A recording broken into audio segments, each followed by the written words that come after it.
This is Igbo Area Hello. We talked about this particular broadcast, or some people would say particular show.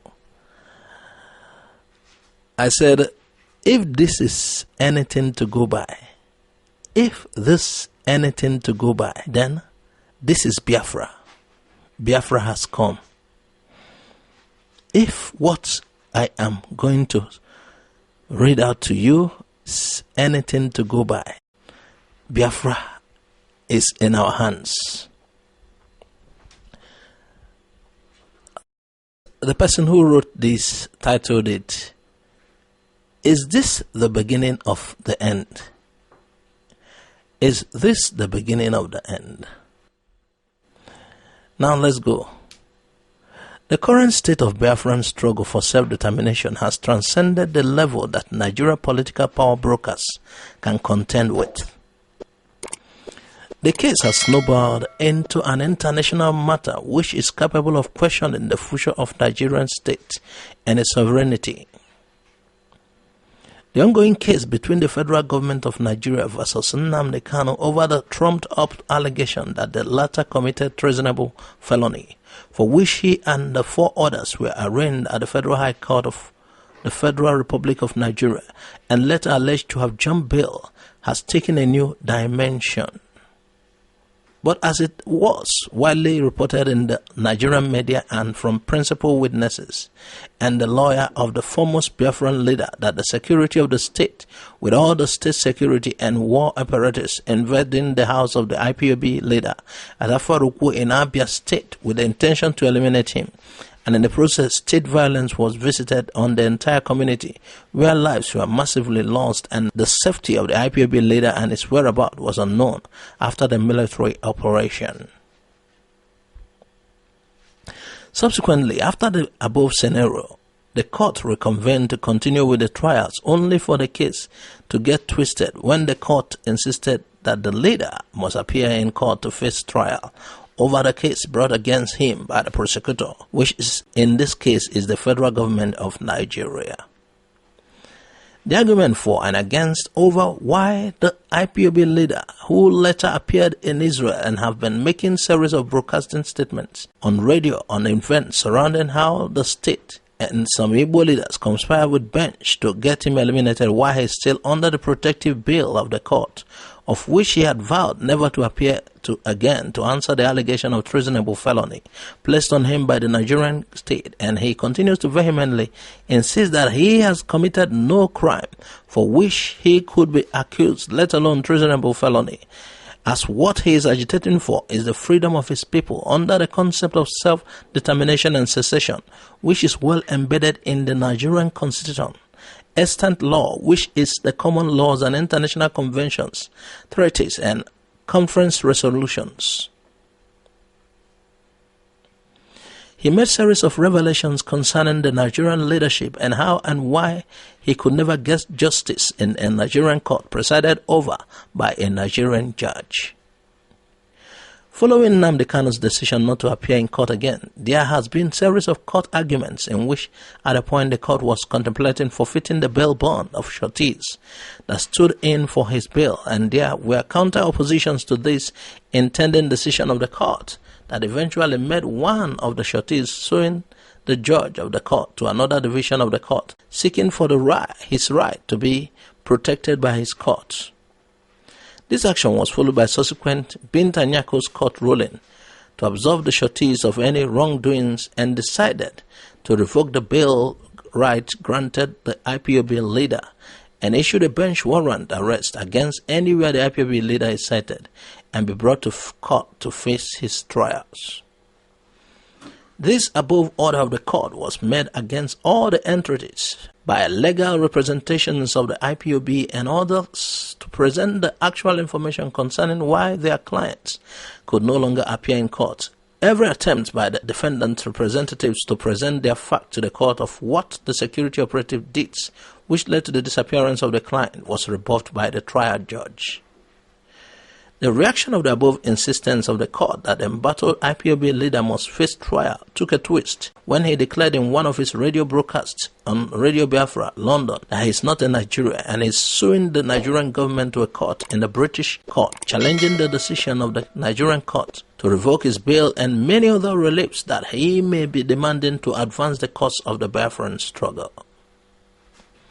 In his last broadcast on Radio Biafra, the Biafran leader exposed some section of the Nigerian laws predicted on some sections of provisions of 1999 Nigerian Constitution and some existing laws that legalize his demand for a separate Biafran state out of Nigeria.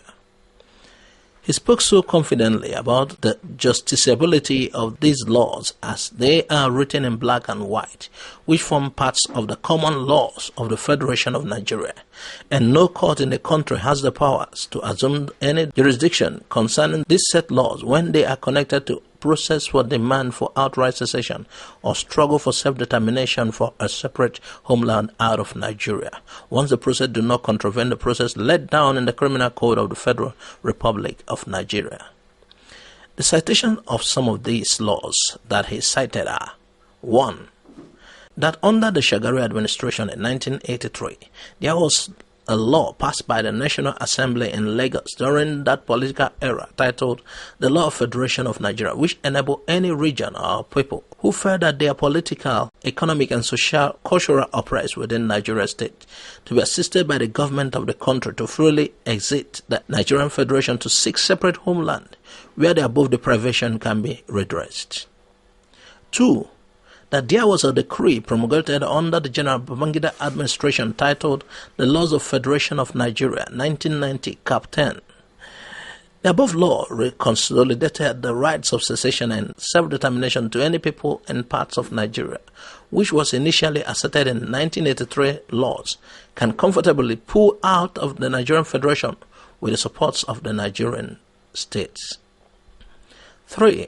That there was a consolidation of the above two laws that legalized the cause and struggle for secession and cause for self-determination under Nigerian common laws passed under the democratic administration of President Olusegun Obasanjo, titled the Law of Federation of Nigeria, passed in 2004. This act powered Nigeria to be a state party positively without technical assistance to any region or people in Nigeria seriously advocating for exit out of the Nigerian Federation.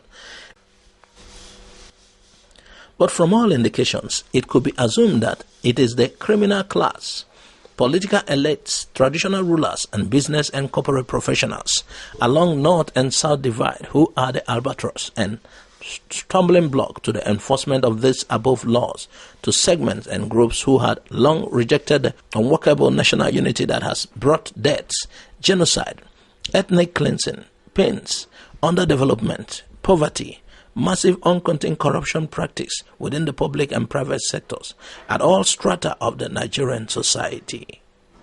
The Nnamdi case vs. Federal Republic of Nigeria has been slated for a court in the United Kingdom on the 29th of April 2019.